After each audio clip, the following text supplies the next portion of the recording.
Puji syukur mari kita panjatkan kepada Tuhan yang Maha Kuasa, Maha Pengasih dan Maha Penyayang serta Maha Pengampun. Oleh karena kemurahan dan karunia-Nya, kita ada sebagaimana kita ada hari ini. Assalamualaikum warahmatullahi wabarakatuh. Om Swastiastu, Namo Buddhaya, salam kebajikan.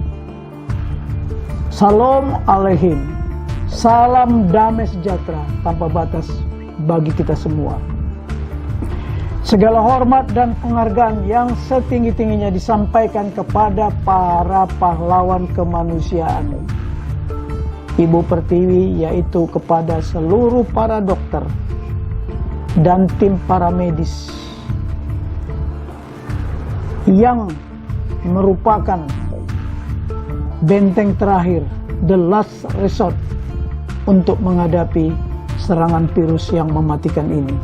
Rasa hormat dan penghargaan juga kami sampaikan kepada relawan, artis, dan budayawan yang memberikan dukungan partisipasinya secara ikhlas dan tulus serta tanpa pamrih. Yang saya hormati, para pejabat negara dan para pejabat pemerintahan, para tokoh legislator dan yudikator, serta para tokoh politikus dan tokoh intelektual, para tokoh agama, tokoh adat, para budayawan, tokoh masyarakat, para raja-raja dan sultan seluruh Nusantara, serta para pemangku kepentingan yang menjadikan bangsa Indonesia ini adalah bangsaku dan negaraku. Para tokoh anak media massa baik elektronik maupun media cetak yang saya cintai dan kasihi, bapak-bapak, ibu-ibu, saudara dan saudari, para senior, rekan-rekan kompak Tidar 78, para junior dan adik-adik mahasiswa se-Indonesia, keluarga besar Ikatan Keluarga Alumni Lemhanas, khususnya PPSA 16, rekan-rekan seperjuangan, sebangsa dan setanah air, dimanapun berada.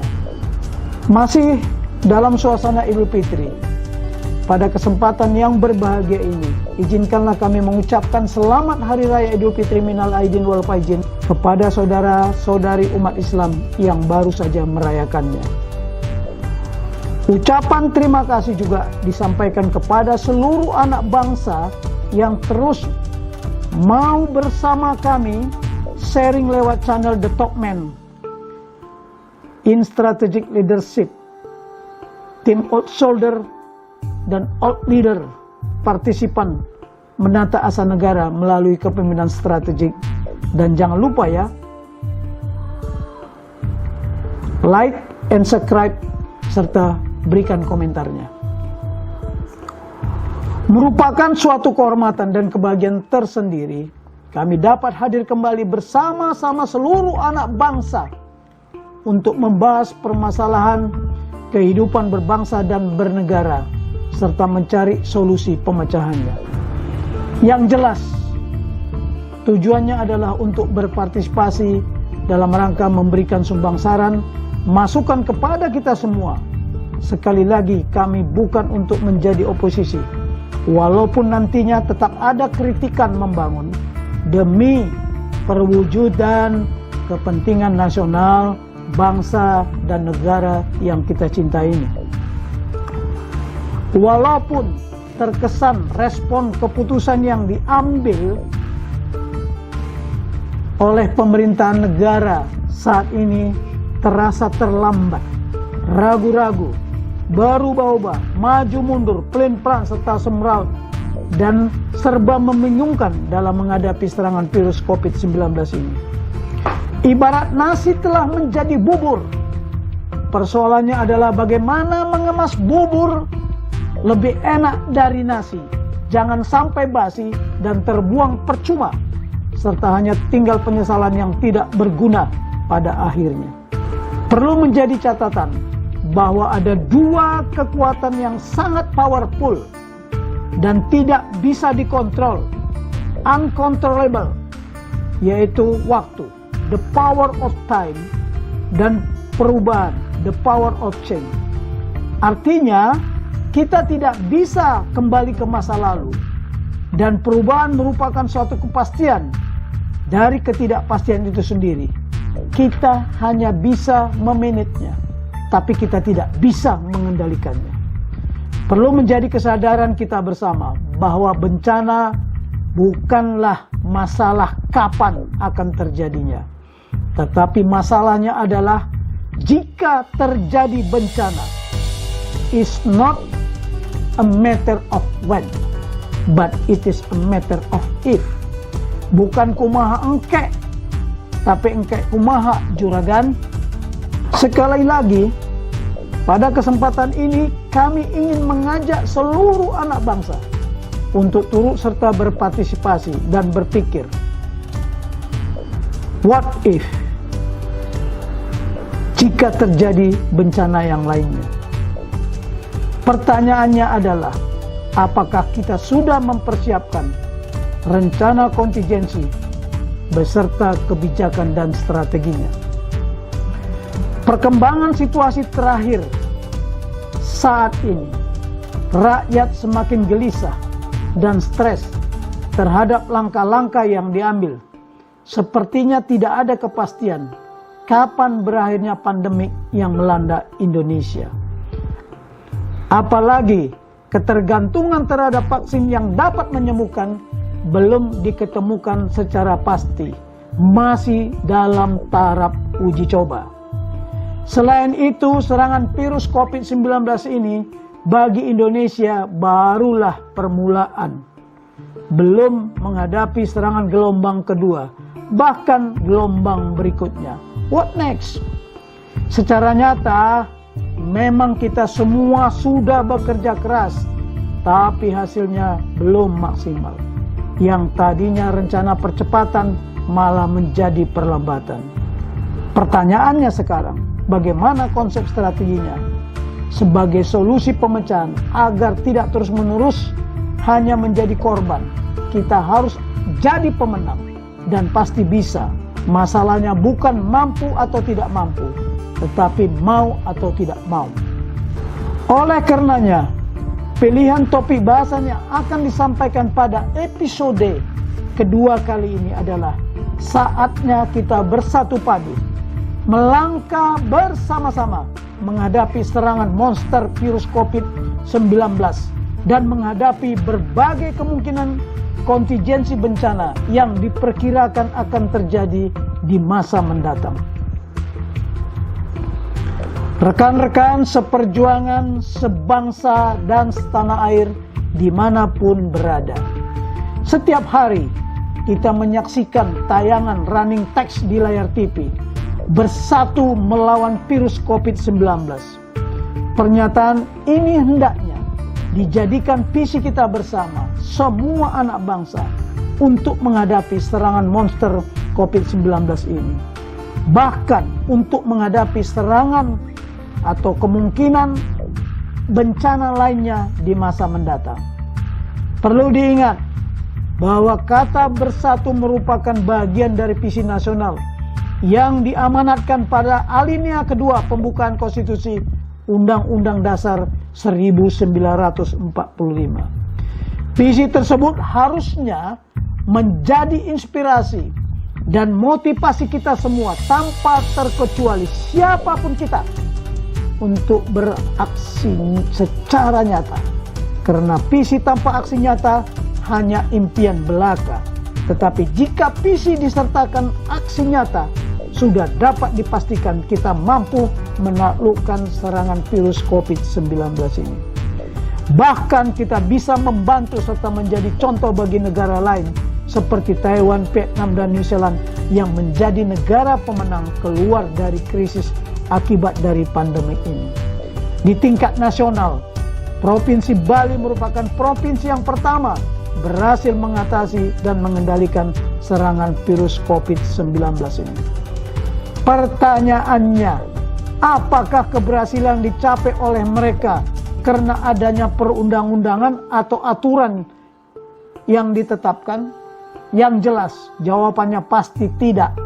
tetapi oleh aksi respon cepat, aktualisasi, dan implementasi doktrin kearifan lokal yang sudah temurun-temurun yang diyakini kebenarannya, didukung oleh perundang-undangan. Selain itu, doktrin kearifan lokal tersebut implementasinya juga menjunjung tinggi soliditas dan saling percaya yang mereka ciptakan, serta saling bantu dan saling kasih di antara sesama tanpa berdebat yang berkepanjangan. Bahkan sampai hari ini provinsi tersebut belum memberlakukan PSBB. Taiwan yang tidak diakui sebagai suatu negara dan bukan anggota PBB berhasil bukan karena mengikuti aturan yang ditetapkan oleh WHO, tetapi karena mereka tahu how to survive, sebagai doktrin yang mereka yakini. Malah mereka memberikan saran kepada WHO tetapi tidak didengar. Demikian juga Vietnam yang menerapkan doktrin mereka yang terkenal, the best school of defense is the school of life, yang diyakini benar oleh mereka. Perlu menjadi catatan kita juga bahwa satu on action, tindakan nyata, lebih berharga daripada satu ton discussion, berdebat yang tidak ada manfaatnya dan tidak menyelesaikan inti masalahnya. Untuk mewujudkan aksi nyata tersebut, kita memerlukan yang sering kita sebut adalah pusat kekuatan yang dikenal namanya center of gravity, pusat kekuatan strategik bangsa Indonesia, dan juga aksi nyata mengeliminir pusat kelemahan yang dimiliki bangsa ini. Pusat kekuatan suatu bangsa merupakan salah satu kebutuhan kritis yang sangat mutlak diperlukan sebagai solusi pemecahannya dalam menghadapi segala bentuk ancaman. Bukan hanya untuk menghadapi virus ini. Pusat kekuatan tersebut bukan hanya untuk menangani serangan virus COVID-19 ini, tetapi juga untuk menghadapi berbagai tantangan ancaman di masa mendatang. Pertanyaannya sekarang, seandainya ada anak bangsa yang bertanya, pertama, mengapa kita harus memiliki pusat kekuatan yang sering disebut center of gravity itu? Kedua, apa yang menjadi pusat kekuatan strategik bangsa Indonesia dan pusat kelemahannya, serta di mana letak keberadaannya? Ketiga, apa kebijakan dan strategi untuk mempertahankan pusat kekuatan tersebut dalam kehidupan berbangsa dan bernegara?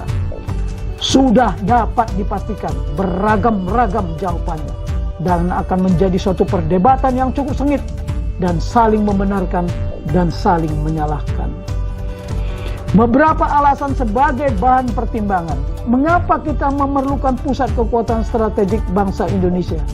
Antara lain, alasan pertama, telah terjadi pergeseran paradigma tentang perang dari geopolitik ke geostrategi, kemudian ke geoekonomi, selanjutnya ke geososial budaya dan geoideologi, serta geopertahanan keamanan. Sekarang sudah bergeser ke geo-mindset humanisme. Artinya pergeseran paradigma perang terjadi dari penguasaan wilayah ke penguasaan seluruh aspek kehidupan berbangsa dan bernegara dengan cara lain. Pergeseran dari yang sifatnya fisik ke non-fisik, yaitu mindset, cara berpikir manusia sebagai wilayah peperangan abad 21.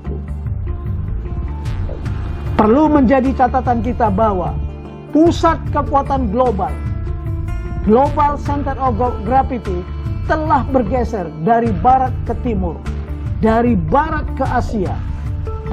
Alasan kedua, negara-negara di dunia saat ini sedang dalam situasi perang. Menghadapi virus COVID-19, tidak terkecuali Indonesia, dengan berbagai medan pertempuran yang dihadapinya. Alasan ketiga, strategi mengajarkan jika ingin memperoleh suatu kemenangan atau kesuksesan, untuk menghancurkan suatu bangsa negara adalah hancurkan pusat kekuatannya melalui kelemahan yang dimilikinya. Oleh karenanya, kemampuan mengenali pusat kekuatan dan kelemahan yang dimiliki bangsa dan negara Indonesia merupakan suatu keharusan dalam menghadapi segala bentuk tantangan dan ancaman termasuk serangan virus COVID-19 agar pembangunan nasional dapat dilaksanakan berkelanjutan dalam rangka perwujudan kepentingan nasional Indonesia.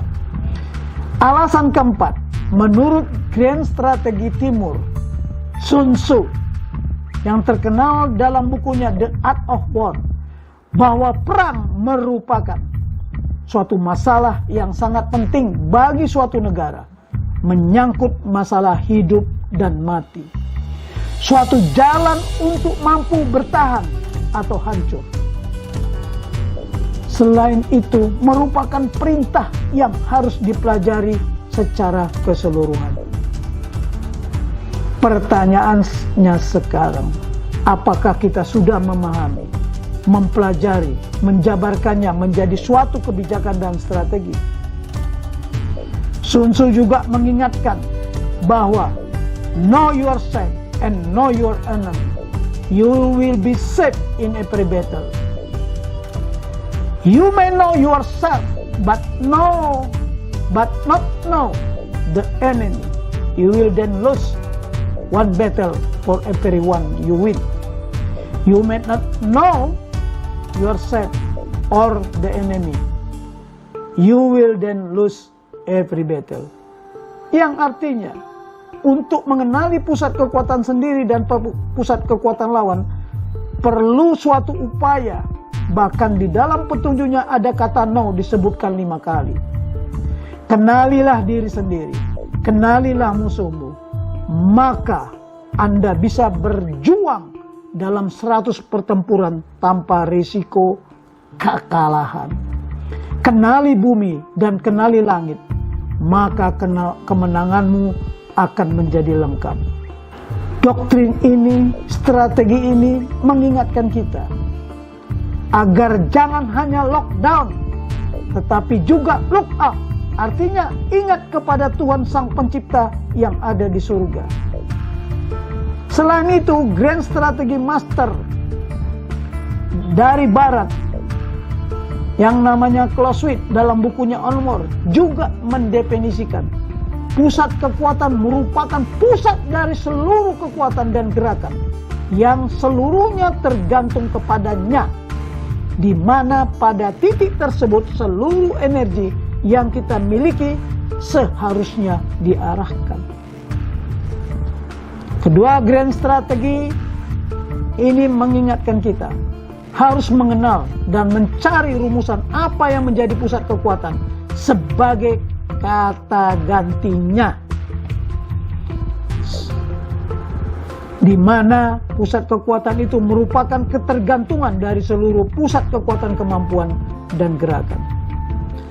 Sebelum kita mengenal apa dan di mana letak keberadaan pusat kekuatan bangsa Indonesia, sebaiknya mari kita dengar pesan dari para pahlawan yang telah gugur di medan pertempuran dan di medan perperangan. Tulang belulang kami telah berserakan. Darah-darah kami telah berceceran di mana-mana. Di lembah, di gunung, di laut, di udara, di seantero bumi pertiwi Nusantara. Telah kami korbankan apa yang harus kami berikan, termasuk harta milik kami yang paling berharga, yaitu jiwa raga kami. Tidak perlu diagung-agungkan nama dan jasa kami. Cukup lanjutkan perjuangan kami. Sekali lagi, lanjutkan perjuangan kami. Serta isilah kemerdekaan yang kami perjuangkan dengan penuh kedamaian, agar bangsa ini bisa sejahtera dan berkemakmuran.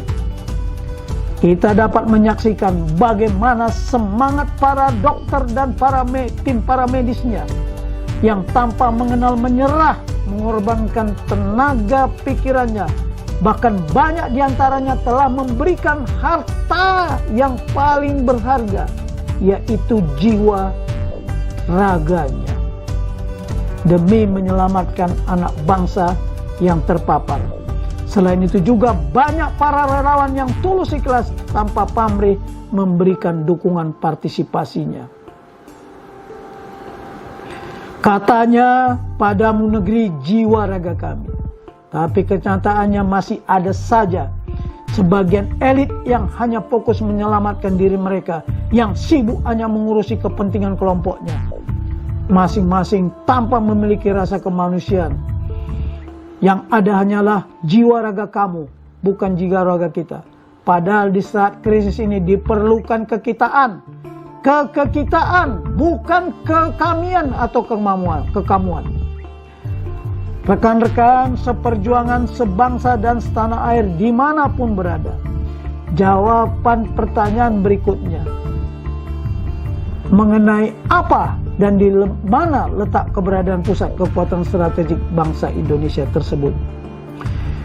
Formulasi pusat kekuatan strategik bangsa Indonesia tentunya dirumuskan berdasarkan karakteristik bangsa Indonesia itu sendiri yang hidup terbentang dari Sabang sampai Merauke, dari Miangas sampai Pulau Rote. Sebagai letak geografi di mana seluruh kehidupan ideologi politik, ekonomi, sosial, budaya, pertahanan, keamanan menjadi satu kesatuan yang utuh untuk mempertahankan eksistensi Negara Kesatuan Republik Indonesia yang kita cintai ini. Hal ini dapat dilihat dari sejarah, semangat perjuangan, para pejuang, para pahlawan, dan para perintis kemerdekaan pada saat merebut kemerdekaan dengan semangat merdeka atau mati. Lebih baik hancur bersama debu kemerdekaan daripada hidup subur dalam alam penjajahan. Semangat perjuangan ini sudah terbukti dan teruji serta tertulis dengan limpahan tinta darah, sehingga Negara Kesatuan Republik Indonesia ada hari ini sebagaimana dia ada.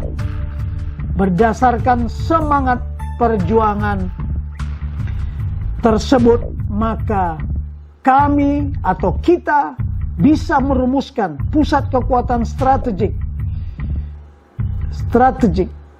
bangsa Indonesia adalah semangat persatuan dan kesatuan ke-Indonesiaan yang setia menjunjung tinggi nilai-nilai Pancasila sebagai perilaku, the way of life, filosofi Groundslam, Weltancancung dalam kehidupan berbangsa dan bernegara sesuai dengan amanat konstitusi pembukaan Undang-Undang Dasar Negara Republik Indonesia 1945.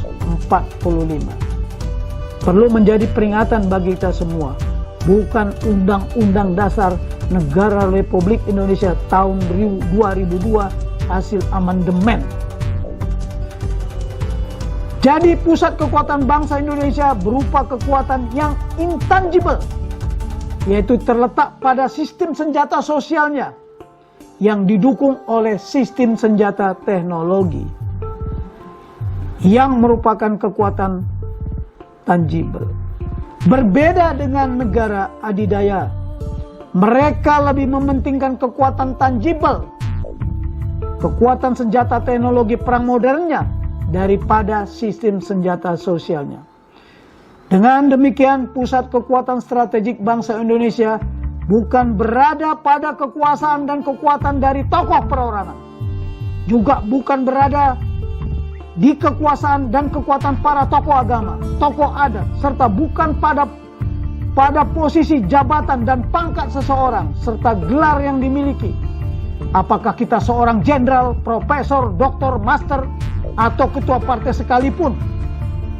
Bukan pula berada pada kekuatan dan kekuasaan tokoh-tokoh politikus dan kelompok-kelompok yang memiliki kekayaan yang kita kenal dengan istilah the have. Keberadaan pusat kekuatan bangsa ini juga bukan terletak pada kekuatan satu suku bangsa, kekuatan salah satu agama, kekuatan salah satu ras, dan kekuatan salah satu golongan mayoritas atau minoritas.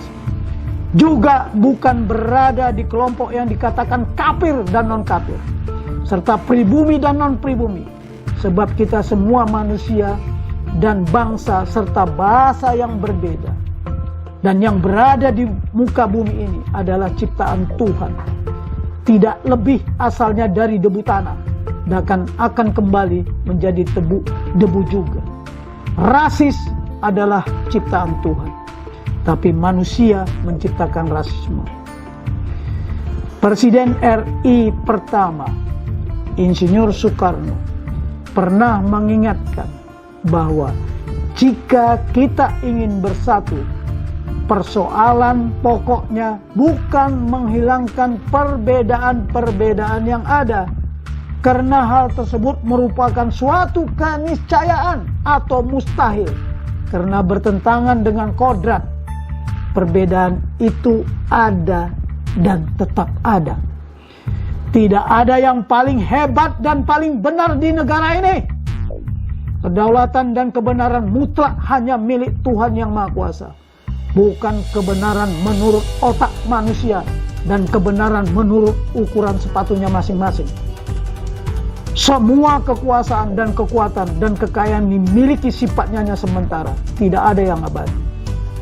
Indonesia diciptakan dari berbagai suku bangsa yang berbeda dan beraneka ragam budaya, tetapi disatukan oleh sesanti Bhinneka Tunggal Ika.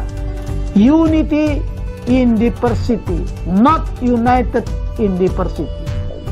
Disertai semangat persatuan dan kesatuan ke-Indonesiaan. Itu sebabnya bentuk negara Republik Indonesia adalah negara kesatuan, bukan negara persatuan. Perlu disadari, di era globalisasi bukan yang besar mengalahkan yang kecil, bukan mayoritas mengalahkan minoritas, tetapi yang cepat mengalahkan yang lambat. Plato, seorang filosofi Yunani, mengatakan, as long as they are in one mind, even if they are a very small class, it is impossible to disturb them. Sepanjang mereka dalam satu pikiran, walaupun dari kelompok sekecil apapun, adalah mustahil untuk mengganggu mereka, mustahil untuk menghancurkan mereka. Lihat contohnya, respon cepat Taiwan, Vietnam, dan New Zealand, dan saudara kita yang berada di Provinsi Bali, yang keluar sebagai pemenang dalam kompetisi mengalahkan krisis pandemi global saat ini. Sebagai gambaran, belum hilang dari ingatan kita, contohnya bangsa dan negara Yugoslavia, yang pusat kekuatannya berada pada seseorang yang bernama Josip Broz Tito, Presiden Yugoslavia. Ketika beliau dipanggil Tuhan, Yugoslavia bubar dan negara ini lenyap di telan bumi, hanya tinggal kenangan, dan terpecah menjadi 7 negara, yaitu Slovenia, Kroasia, Bosnia, Herzegovina, Serbia, Montenegro, dan Makedonia. Apakah hal ini bisa terjadi di Indonesia? Itu terserah kepada kita semua. Apakah kita menginginkan negara kesatuan Republik terpecah-pecah seperti Yugoslavia tersebut?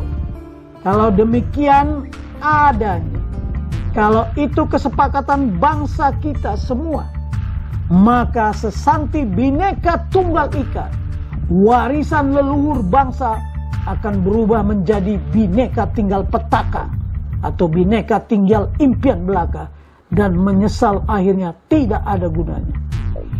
Perlu menjadi perhatian kita bersama. Setelah era Perang Dingin berakhir, banyak negara persatuan yang terfragmentasi, terpecah-pecah karena perbedaan sosial budaya, seperti Uni Soviet dan Yugoslavia. Tapi ada negara yang terintegrasi, disatukan karena persamaan budaya, seperti Jerman Timur dan Jerman Barat menjadi Jerman Raya. Tetapi sangat disayangkan, dalam situasi yang serba darurat dan banyak rakyat yang sekarat, masih ada saja kelompok-kelompok yang mencari kesempatan dalam kesempitan, yang memiliki niat untuk menggulingkan pemerintahan yang sah dengan segala cara demi terwujudnya ambisi kekuasaan politiknya, ambisi kepentingan politiknya. Lebih memprihatinkan lagi, mereka mempertontonkan potret kelemahan bangsa sendiri dengan berusaha memecah belah persatuan dan kesatuan Indonesia. Sadar atau tidak sadar, tindakan yang dilakukan telah menyesatkan, membiaskan tujuan nasional bangsa Indonesia, yaitu keutuhan dan tetap tegaknya negara kesatuan Republik Indonesia, serta utuhnya jati diri bangsa Indonesia yang berjiwa Pancasila sesuai amanat pembukaan Konstitusi Undang-Undang Dasar 1945. Slogan Negara Kesatuan Republik Indonesia adalah harga mati, menjadi mati harganya. Rekan-rekan seperjuangan, sebangsa dan setanah air dimanapun berada. Setelah kita mengetahui apa yang menjadi pusat kekuatan strategik bangsa Indonesia, maka pertanyaannya sekarang, apa dan di mana letaknya pusat kelemahan bangsa Indonesia ini? Ternyata di balik pusat kekuatan bangsa Indonesia tersebut, bangsa Indonesia menyimpan bahaya laten, yaitu bangsa yang mudah diadu domba, pendendam, gengsian, biar mati asal bergaya, belum memiliki disiplin nasional secara menyeluruh, susah diatur, dan bondo nekat yang menganggap hidup dan mati itu adalah satu paket, memiliki karakter yang diwariskan dari generasi ke generasi, senang melihat orang susah dan susah melihat orang senang.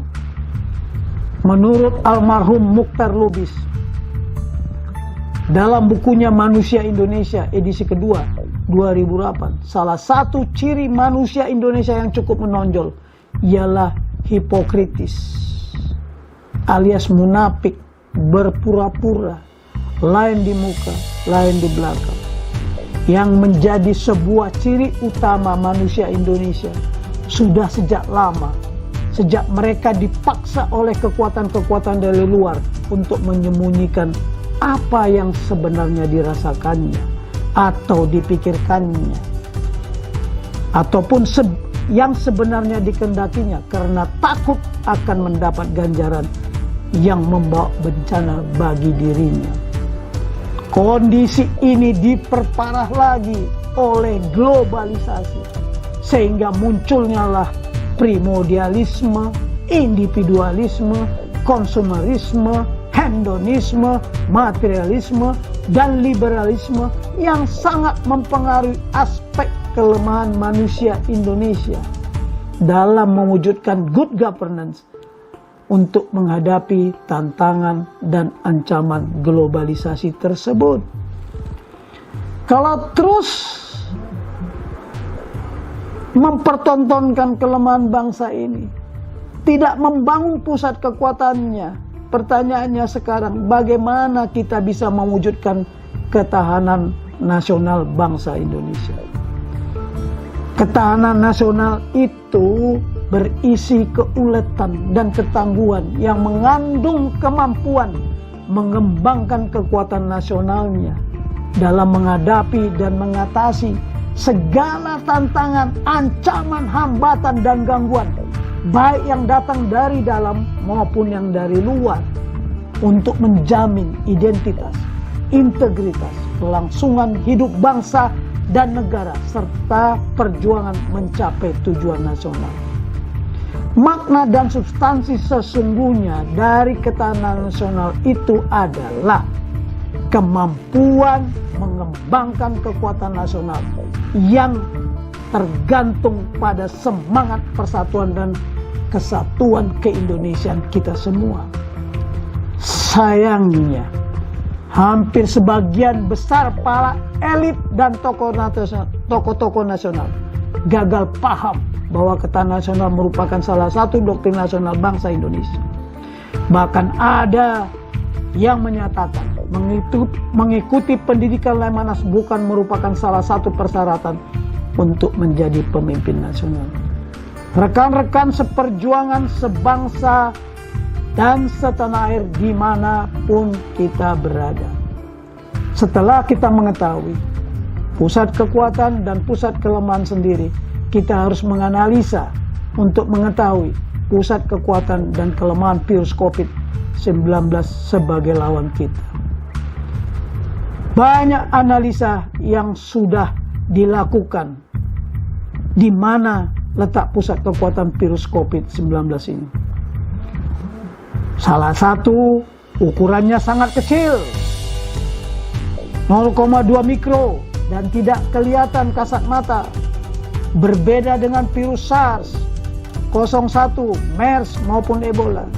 Lebih dasar dan lebih cepat mematikan manusia sebagai korbannya dibandingkan virus-virus sebelumnya. Selain itu juga dapat menimbulkan berbagai krisis di seluruh aspek kehidupan bermasyarakat, berbangsa, dan bernegara secara global. 2. Memiliki kebebasan bermanuver dan bermutasi yang sangat cepat bersamaan dengan pergerakan manusia sebagai induk semangnya melalui hidung, mulut, dan mata. Tanpa disadari manusia sudah menjadi zombie yang hidup, bergerak bebas kemana-mana tanpa diketahui gejalanya. Lebih mudah menghadapi zombie yang sudah mati daripada zombie yang hidup ini. Untuk zombie yang sudah mati gampang, dihancurkan melalui senjata api yang panas. Tapi bagaimana menghadapi zombie yang hidup ini? Penyebaran dan pergerakannya ke segala penjuru, tidak mengenal ruang, wilayah, dan waktu, dan menyebar melalui droplet dalam waktu hitungan jam, tidak memilih siapa yang menjadi sasarannya. Memiliki kemampuan untuk bertahan di berbagai jenis macam benda, logam, kertas, benda lainnya, tidak terpengaruh dengan cuaca dan kelembapan. Menurut penelitian para ahli, dapat bertahan hingga 72 jam di permukaan yang keras dan mengkilau. Dan memiliki masa inkubasi 14 hari, bahkan lebih di induk semangnya, tergantung kepada imunitas yang dimiliki seseorang. Memiliki kemampuan yang mematikan sangat cepat, terutama bagi orang yang memiliki penyakit bawaan. Tetap menular di tetesan udara setidaknya selama 3 jam. Sedangkan pusat kelemahannya berdasarkan analisa antara lain: 1. Mudah dihancurkan dengan sabun air mengalir dan cuaca yang sangat panas, ekstrim panas. Bisa dicegah dengan kekuatan antibodi yang dimiliki oleh seseorang. Mudah dibasmi dengan desinfektan. Tidak bisa hidup dan bermutasi di luar induk semang. Lantas setelah kita mengetahui pusat kekuatan dan kelemahan kita sendiri serta pusat kekuatan dan kelemahan virus tersebut, pertanyaan sekarang, bagaimana strategi kita agar menang perang terhadap serangan virus COVID-19 yang mematikan ini? Strategi mengajarkan hancurkan kekuatan virus tersebut melalui kelemahannya. Sebenarnya sangat simpel. Hanya mewujudkan hal yang simpel tersebut sangat sulit. Seperti yang dikatakan oleh Clausewitz, Grandmaster Strategi Barat. In war, everything is simple. But the simple thing is difficult. Hanya untuk menghancurkan kekuatan sang virus yang tidak punya otak. Melalui kelemahannya kita harus mengorbankan bukan hanya para dokter dan para tim medis, tetapi juga harus mengeluarkan triliunan rupiah dan berbagai krisis lainnya sebagai akibat kelayalan kita bersama. Kenyataan yang dapat kita saksikan bersama bahwa faktor hambatan yang paling utama adalah menonjolnya ego sektoral para pemimpin di negara ini dalam menangani serangan virus COVID-19. Kita tidak memiliki, terutama yang namanya kepemimpinan nasional berkarakter negarawan, yang memiliki semangat persatuan dan kesatuan keindonesiaan, disertai disiplin nasional yang patuh terhadap protokol kesehatan.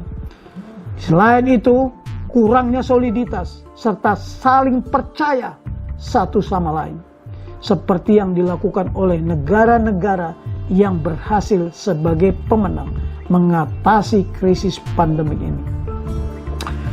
Rekan-rekan seperjuangan, sebangsa dan setanah air dimanapun berada, secara umum pelajaran yang dapat dipetik dari berbagai penanganan bencana yang telah terjadi selama ini, ada 4 aspek permasalahan utama. Pertama, aspek struktural. Struktur organisasi dan tugas penanganan bencana yang dibentuk belum terstruktur secara komprehensif, holistik, dan terintegrasi, gabungan terpadu, sesuai dengan tuntutan tugas-tugas TAS untuk menghadapi berbagai macam bencana. BNPB sebagai organisasi yang sangat penting di negara supermarket bencana yang serba penuh dengan kedaruratan, masih perlu diberdayakan kesiapan operasionalnya dan kesiagaan operasionalnya agar mampu melaksanakan tugas pokoknya. Hal ini dikarenakan kesiapan dan kesiagaannya belum memenuhi kriteria atau persyaratan berdasarkan standar patokan benchmarking yang mampu melaksanakan tugas pokoknya, mission, dan tugas-tugasnya TAS yang menjadi tanggung jawab wewenang dan fungsinya sebagai suatu organisasi. Organisasi atau satuan dikatakan siap dan siaga yang mampu melaksanakan tugas pokoknya apabila telah memenuhi antara lain kesiapan kepemimpinan dan yang dipimpin, leader and follower, memiliki kemampuan mengambil keputusan dalam menyusun rencana kampanye kebencanaan atau rencana kontingensi kebencanaan dan menyusun berbagai rencana operasi tanggap darurat berdasarkan doktrin dan manajemen kebencanaan serta peraturan perundang-undangan yang dibutuhkan sebagai pendukung sahnya atau legitimate-nya organisasi tersebut. Yang kedua, kesiapan doktrin. BNPB harus memiliki berbagai doktrin terkait dengan kebencanaan dan berbagai buku petunjuk pendukung lainnya, serta mampu memahami dan mengimplementasikannya. Perlu menjadi catatan, Indonesia sebagai negara yang berdaulat belum memiliki doktrin keamanan nasional. Sementara implementasi doktrin pertahanan nasional belum diaplikasikan sebagai suatu ajaran yang diyakini kebenarannya. Yang ketiga, organisasi BNPB harus memiliki job description yang jelas sesuai dengan tugas dan tanggung jawab serta fungsi dan wewenangnya. Personilnya juga masih perlu memiliki kompetensi sesuai job description yang standar tersebut. Pendidikan. Semua personil yang ada di BNPB harusnya memiliki latar belakang yang diperlukan dalam manajemen kebencanaan. Pendidikan tentang manajemen kebencanaan hanya terbatas kepada beberapa organisasi saja, padahal harusnya menyeluruh di seluruh lembaga pendidikan. Syarat yang terakhir yang harus dipenuhi adalah bagaimana merumuskan program latihan. Pelatihan baik untuk kesiapan operasional dalam rangka pembinaan maupun kesiagaan operasional dalam rangka penggunaan kekuatan dan kemampuan. Program latihan ini belum terfokus kepada apa yang menjadi tugas, karena Apa yang menjadi tugas itulah yang harus dilatihkan, dan apa yang dilatihkan itulah yang harus diujikan. Seharusnya pelatihan diprogramkan untuk menguji, mengevaluasi rencana kontingensi yang disusun. Dari berbagai kontingensi bencana yang pernah dialami, dapat diyakini hampir semua pemerintah daerah tidak memiliki rencana kontingensi kebencanaan yang standar. Yang ketujuh, sebagai suatu organisasi, BNPB juga harus memiliki material yang memadai untuk mendukung pelaksanaan tugas pokok dan tugas-tugasnya. Sampai saat ini negara belum memiliki kemampuan menciptakan dan memproduksi alat-alat yang diperlukan untuk mampu melaksanakan tugasnya. Sebagian besar masih harus import, apalagi terkait dengan masalah penanggulangan bencana kesehatan ini. Yang kedelapan, fasilitas. BNPB memerlukan fasilitas krisis center untuk komando, kendali, komunikasi, koordinasi, komputerisasi, serta informasi dan intelijen yang tergelar dari pusat sampai ke daerah. Yang kesembilan, kemampuan operasional yang terintegrasi, gabungan terpadu antara TNI dengan instansi negara lainnya dan pemerintahan terkait lainnya untuk menanggulangi bencana yang akan terjadi. Legitimate, sah, sesuai dengan amanat pembukaan konstitusi Undang-Undang Dasar 1945 yang didukung oleh perundang-undangan dan tidak bertentangan dengan amanat konstitusi tersebut.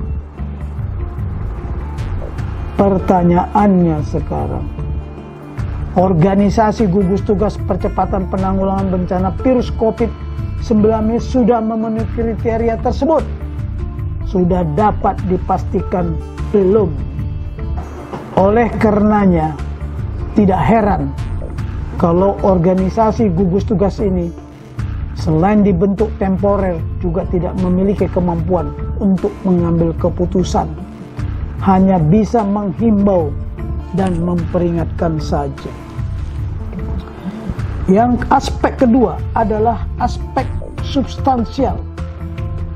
Regulasi tentang Undang-Undang Nomor 24 2007 tentang penanggulangan bencana sejak ditetapkan, tapi semangat implementasinya sampai saat ini tidak nyata dan tidak dilaksanakan sebagaimana mestinya. Hal ini terbukti ketika terjadi bencana, responnya selalu terlambat. Ada krisis atau bencana baru sibuk bereaksi. Artinya bahwa semuanya, baik pemerintah pusat maupun pemerintah daerah, dari 34 provinsi, 416 kabupaten dan 8 kota, apalagi di tingkat kecamatan, tidak satu pun yang memiliki rencana kontingensi atau rencana kampanye menghadapi bencana. Termasuk mungkin juga tidak ada yang sering kita sebut rencana operasi tanggap darurat dalam menghadapi kemungkinan terjadinya bencana. Bencana apa saja, apakah itu alam atau non-alam. Perlu dicatat bahwa kondisi yang terjadi saat ini merupakan antisipasi perencanaan strategi 20 tahun, mungkin 15 tahun, 10 tahun, atau 5 tahun yang lalu, dan harus dievaluasi setiap tahun, bahkan setiap triwulan, berdasarkan perkembangan situasi ancaman yang dihadapi dan ancaman terkini.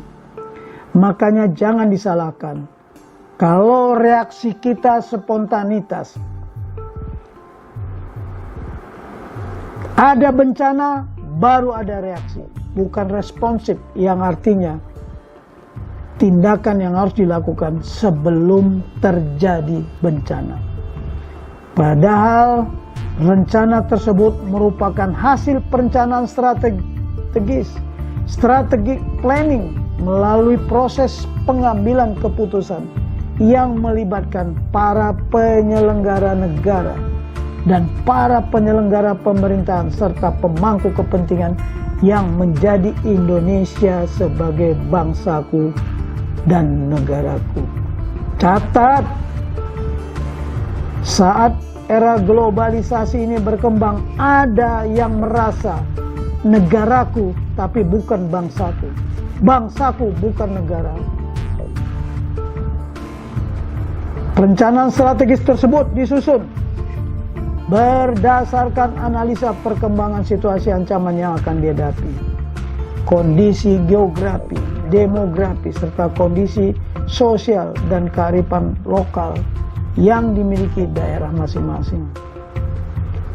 Demikian juga implementasi Undang-Undang Nomor 3 Tahun 2002 tentang Pertahanan Negara yang tercantum pada pasal 1 ayat 2, bahwa sistem pertahanan negara adalah sistem pertahanan yang bersifat semesta, yang melibatkan seluruh warga negara, wilayah, dan sumber daya nasional lainnya, serta dipersiapkan secara dini oleh pemerintah dan diselenggarakan secara total, terpadu, terarah, dan berlanjut untuk menegakkan kedaulatan negara, keutuhan wilayah, dan keselamatan segenap bangsa dari segala ancaman. Demikian juga pada pasal 15 ayat 1 dan 2,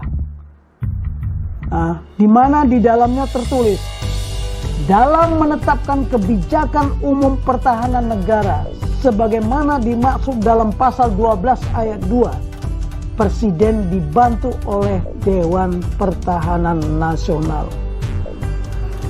Dan ayat 2, Dewan Pertahanan Nasional sebagai mana dimaksud dalam ayat 1 berfungsi sebagai penasihat Presiden dalam penetapan kebijakan umum pertahanan dan pengerahan segenap komponen pertahanan negara.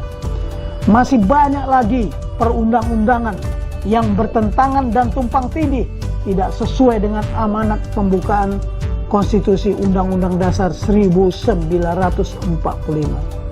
Selain itu, bukan lagi rahasia umum, penyusunannya berdasarkan pesanan rekanan.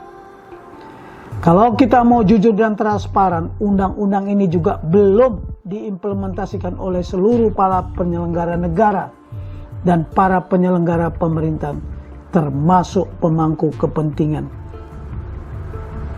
Perlu menjadi perhatian kita bersama. Di era globalisasi ini muncul fenomena bangsaku bukan negaraku, negaraku bukan bangsaku. Terkait dengan strategi operasional, taktis dan teknis, serta prosedur operasi tetap yang sering disebut standing operating procedure atau protokol, apapun namanya, pelaksanaannya belum sesuai dengan siklus manajemen kebencanaan serta kebutuhan undang-undang pendukungnya sebagai ajas legitimasi. Faktor penyebabnya adalah negara Indonesia belum memiliki doktrin keamanan nasional, walaupun sudah memiliki doktrin pertahanan nasional dan doktrin militer serta doktrin-doktrin lainnya. Hal ini mengakibatkan bahwa pemerintah pusat maupun pemerintah daerah, termasuk instansi negara dan pemangku kepentingan lainnya, tidak memiliki pedoman sebagai acuan untuk merumuskan keamanan nasional sebagai kepentingan nasional. Aspek yang ketiga adalah aspek cultural atau aspek budaya. Terkait dengan sosial budaya bangsa Indonesia, terutama karakter dan disiplin nasional, anak bangsa ini belum memiliki disiplin dan kepemimpinan pribadi, self-discipline and self-leadership. untuk mematuhi SOP atau protokol yang telah diatur normanya. Aspek yang paling penting dan terutama, yaitu yang keempat, aspek kepemimpinan, leadership, terkait dengan kepemimpinan, di mana Indonesia sedang menghadapi krisis kepemimpinan dan krisis pemimpin.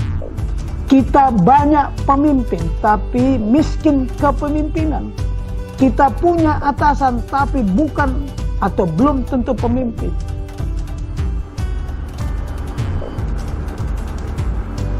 Demikian juga ada yang mengatakan bahwa pemimpin ini hanya perlu karakter. Tapi perlu dicatat, karakter tanpa pengetahuan mudah ditipu. Sementara pengetahuan tanpa karakter menjadi mafia, bangsat, pengkhianat, penipu. Ini perlu diketahui. Jadi kita membutuhkan karakter dan pengetahuan, kemampuan, keterampilan. Tidak cukup hanya karakter saja, tidak cukup hanya pengetahuan saja. Untuk menghadapi berbagai tantangan dan ancaman, negara dan bangsa Indonesia membutuhkan kepemimpinan nasional sejati yang berkarakter negarawan tanpa ego sektoral. Great leadership without ego sektoral. Dengan sang pemimpin yang peduli dengan rakyatnya. Di hatinya adalah rakyatku. Dan yang dipimpin memiliki self leadership, self discipline. Great leadership start from self leadership. Kepemimpinan sejati atau kepemimpinan yang betul-betul pemimpin memerlukan self leadership. Kepemimpinan nasional yang sejati tidak akan menggunakan power atau kekuasaan sesuai dengan posisi jabatan dan wewenang yang dimilikinya, sehingga cenderung kelihatan arogan dan otoriter. Bukan juga kepemimpinan popularitas atau kepemimpinan cari panggung yang hanya peduli pada saat krisis terjadi, tetapi tidak peduli pada saat sebelum terjadi krisis.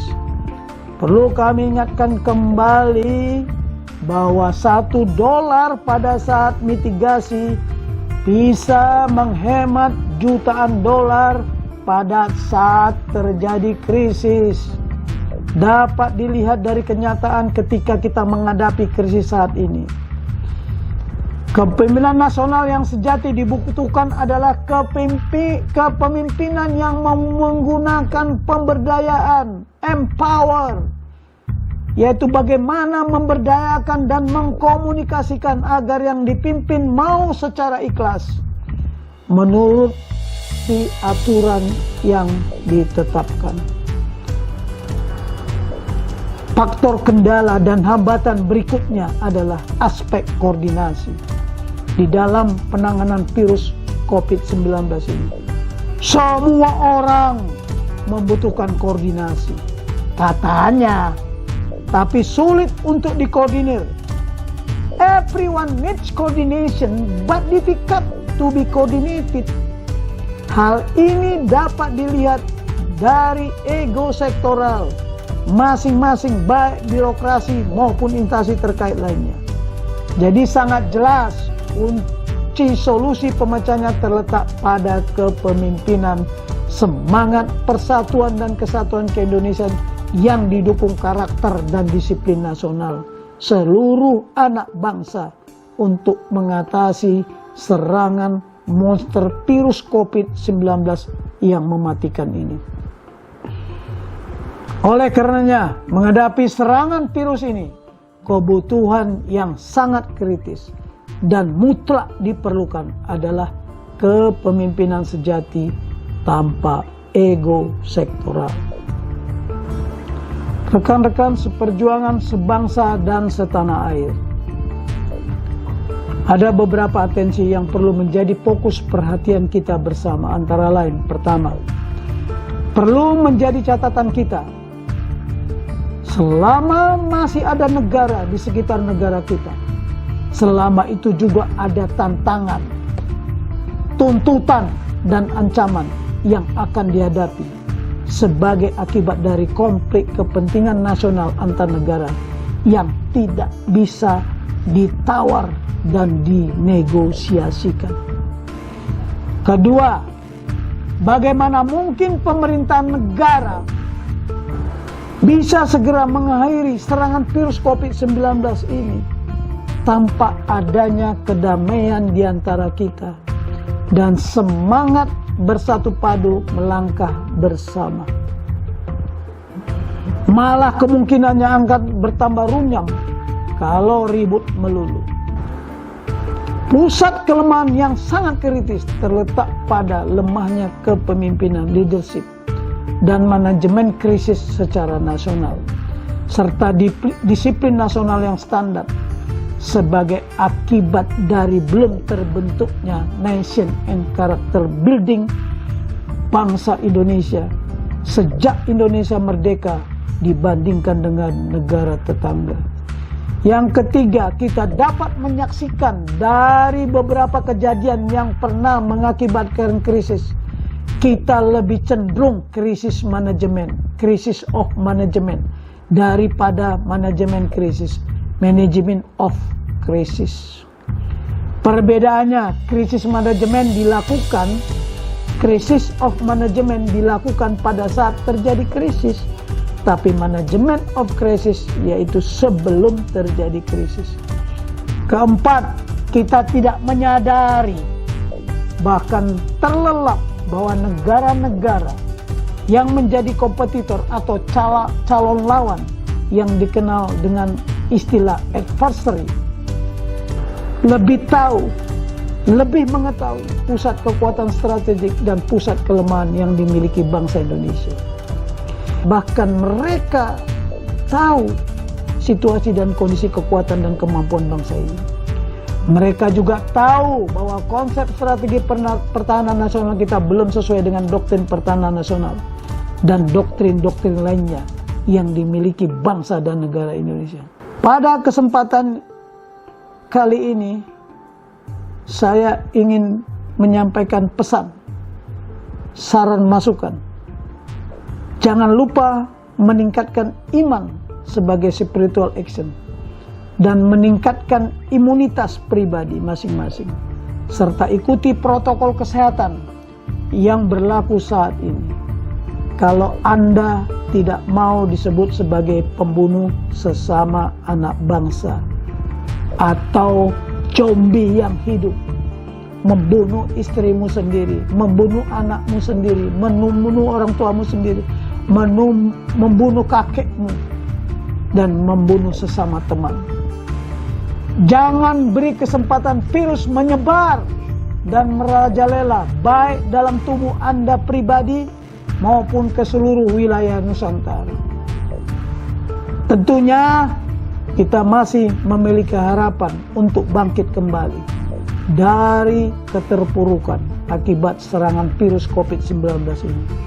Kuncinya sangat tergantung kepada bagaimana kita bisa membangun kembali semangat persatuan dan kesatuan keindonesiaan sebagai pusat kekuatan strategik bangsa Indonesia, serta bagaimana kita mengeliminir kelemahan-kelemahan yang dimiliki bangsa ini. Saya Brigadir Jenderal TNI Purnawirawan Junias Marvel Lubantobing, mantan Kepala Pusat Pengkajian Strategi TNI periode 2008-2012. Saat ini masih menjabat sebagai Ketua Harian Masyarakat Hukum Adat Nusantara. Terima kasih atas perhatiannya. Sampai ketemu lagi pada episode berikutnya dengan judul dan topik bahasan, mengapa Indonesia merupakan negara terakhir dalam menangani virus COVID-19 ini. Wabillahi taufik walhidayah. Wassalam Waalaikumsalam warahmatullahi wabarakatuh. Om Swastiastu, Namo Buddhaya, salam kebajikan, Shalom Aleichem. Tuhan memberkati Indonesia. Tuhan memberkati kita semua. Amin.